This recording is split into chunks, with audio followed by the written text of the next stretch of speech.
ಒಂದು ಪ್ರಯತ್ನ ನಮ್ಮ ಚಾಮರಾಜನಗರಕ್ಕೆ ಅದರ ಕೊಡುಗೆ ಅಂತಂತ ನಾವು ಕೂಡ ಹೇಳ್ತೇವೆ. ಅದಕ್ಕೆ ಕಾರಣ ಮಲೆಮಹದೇಶ್ವರ ಮಧ್ಯಸ್ವಾಮಿ ಕಾವ್ಯಗಳು ಅಂತ ಜಗತ್ತಿನ 2 ಮತ್ತು 3ನೇ ಸ್ಥಾನನ ಅಲಂಕರಿಸಿರ್ತಕ್ಕಂಥ ಅತ್ಯಂತ ದೊಡ್ಡದಾದಂಥ ಒಂದು ಕಾವ್ಯ.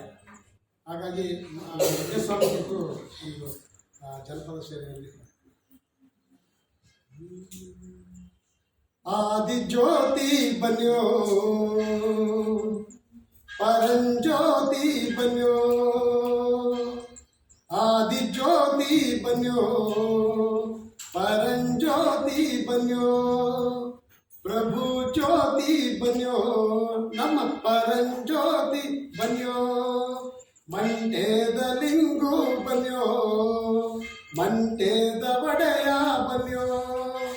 ನಿಮ್ಮ ಪದವ ನಾಡೋ ನಾಲ್ಗೆ ಮ್ಯಾಲೆ ಬಂದದ ಗೋಧರ್ಮ ಗುರುವೇ ಸಿದ್ದಯ್ಯ ಸ್ವಾಮಿ ಬನ್ಯೋ, ಮಂಟೇದ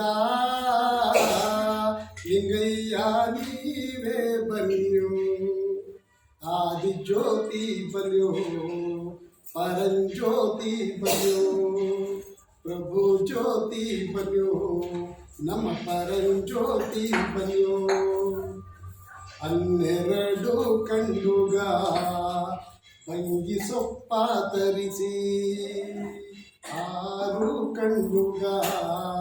ಹಸಿ ಸುಣ್ಣ ಬೆರೆಸಿ ಅದು ಸಿದ್ಧಪಡಿಸಿದ ರಸವೋ ನಾಗರಾಜನ ಇಸವೋ, ಸಿದ್ದಯ್ಯ ಸ್ವಾಮಿ ಬನ್ಯೋ ಮಂಟೇದ ಲಿಂಗಯ್ಯ ನೀವೇ ಬನ್ಯೋ, ಆದಿಜ್ಯೋತಿ ಬನ್ಯೋ ಪರಂಜ್ಯೋತಿ ಬನ್ಯೋ, ಪ್ರಭು ಜ್ಯೋತಿ ಬನ್ಯೋ ನಮ್ಮ ಪರಂಜ್ಯೋತಿ ಬನ್ಯೋ, ಮಂಟೇದ ಲಿಂಗು ಬನ್ಯೋ ಮಂಟೇದ ಒಡೆಯ ಬನ್ಯೋ,